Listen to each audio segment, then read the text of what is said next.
Welcome to PSR studies. ఈరోజు Telangana ICET counselling అయితే మనకు నిన్న నుంచి స్టార్ట్ అయింది. ఫస్ట్ ప్రాసెసింగ్ ఫీజ్ పే చేసిన తర్వాత స్లాట్ బుకింగ్ అయితే చేసుకోవాలి. ఇప్పుడు నేను చెప్పే సర్టిఫికేట్స్తో పాటు మీ యొక్క ఫీజు రిసిప్ట్ కూడా తీసుకొని వెళ్ళాలి. ఫస్ట్ ఫీజు రిసిప్ట్ చెక్ చేసిన తర్వాత మాత్రమే మీ సర్టిఫికేట్ వెరిఫికేషన్ అనేది చెక్కింగ్ స్టార్ట్ చేస్తారు. ఇక్కడ చూడండి, సర్టిఫికేట్ వెరిఫికేషన్లో మనకు ఒక నోట్ ఇచ్చారు. Candidate physical presence is mandatory for certificate verification strictly as per the scheduled slot booking date and time at help line centre. So మీరు మీ సర్టిఫికేట్స్ తీసుకొని తప్పకుండా మీరు బుక్ చేసుకున్న డేటు టైం రోజు అయితే హెల్ప్ లైన్ సెంటర్కి, మీ దగ్గరలో ఉన్న హెల్ప్ లైన్ సెంటర్కి అయితే వెళ్ళాలి.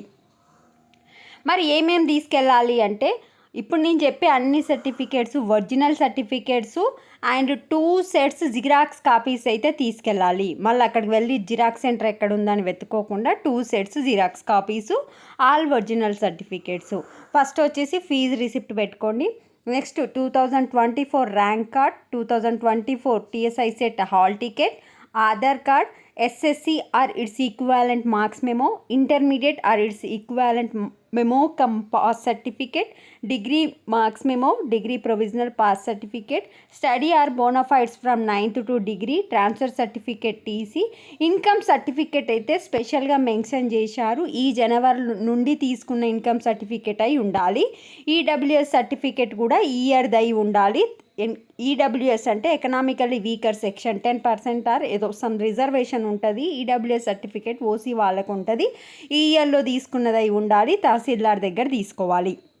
నెక్స్ట్ వచ్చేసి ఇంటిగ్రేటెడ్ కమ్యూనిటీ సర్టిఫికేట్ అంటే క్యాస్ట్ సర్టిఫికేట్. ఇక్కడ వరకు అందరు తీసుకెళ్ళాలి. ఈ రెసిడెంట్ సర్టిఫికేట్ ఎవరు తీసుకోవాలి అంటే, నో ఇన్స్టలైజ్డ్ ఎడ్యుకేషన్ అంటే కాలేజ్లలో కాకుండా డైరెక్ట్గా ప్రైవేట్ ఎగ్జామ్స్ రాస్తారు చూడు, ఆ స్టూడెంట్సు అండ్ మాత్రమే రెసిడెంట్ సర్టిఫికేట్ తీసుకోవాలి. తెలంగాణ వాళ్ళకి రెసిడెంట్ సర్టిఫికేట్ అవసరం లేదు, ఉంటే తీసుకెళ్ళండి. మరి నాన్ లోకల్ స్టూడెంట్స్ అంటే వేరే స్టేట్స్ వాళ్ళకి మన టీఎస్ ఐసెట్ కౌన్సిలింగ్లో సీట్ అలాట్ చేయాలి అంటే మీరు 10 years తెలంగాణలో ఉన్నట్లు రెసిడెంట్ సర్టిఫికేటు ఆర్ తెలంగాణలో ఎందుకు ఉంటారు, వాళ్ళ పేరెంట్స్ వర్క్ చేస్తూనే ఉంటారు కనుక మీ parents employed certificate or resident certificate.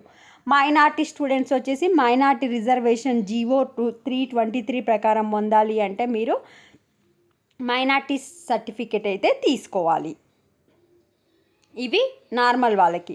Remaining అయితే ఇవి స్పోర్ట్స్ వాళ్ళకి అంటే స్పెషల్ పర్సన్ వాళ్ళకి. స్పెషల్ వాళ్ళకి నెక్స్ట్ వీడియోలో అప్డేట్ చేస్తాను. సో రెసిడెన్సీ తెలంగాణ వాళ్ళకి అవసరం లేదు, ఓన్లీ నాన్ లోకల్ స్టూడెంట్స్కి అండ్ ప్రైవేట్కి ఎగ్జామ్స్ రాసిన వాళ్ళకి మాత్రమే. నెక్స్ట్ నాన్ లోకల్ వాళ్ళు సీట్ మీకు టీఎస్ ఐసెట్ కౌన్సిలింగ్లో కావాలి అంటే రెసిడెన్సీ ఎంప్లాయీ సర్టిఫికేట్ ఉండాలి. వీడియో లైక్ చేయండి. ఇంకేమైనా డౌట్స్ ఉంటే కమెంట్ సెక్షన్లో మెన్షన్ చేయండి. ఒకసారి స్క్రీన్ షాట్ తీసుకోండి, 2 sets జిరాక్స్ ఇచ్చి పెట్టుకోండి. మళ్ళీ ఫీజు రిసిప్ట్ తప్పకుండా మర్చిపోకుండా తీసుకెళ్ళండి. వీడియో లైక్ చేయండి. చాలామంది చూస్తున్నారు, లైక్ చేయట్లేదు, లైక్ చేయండి. Thanks for watching.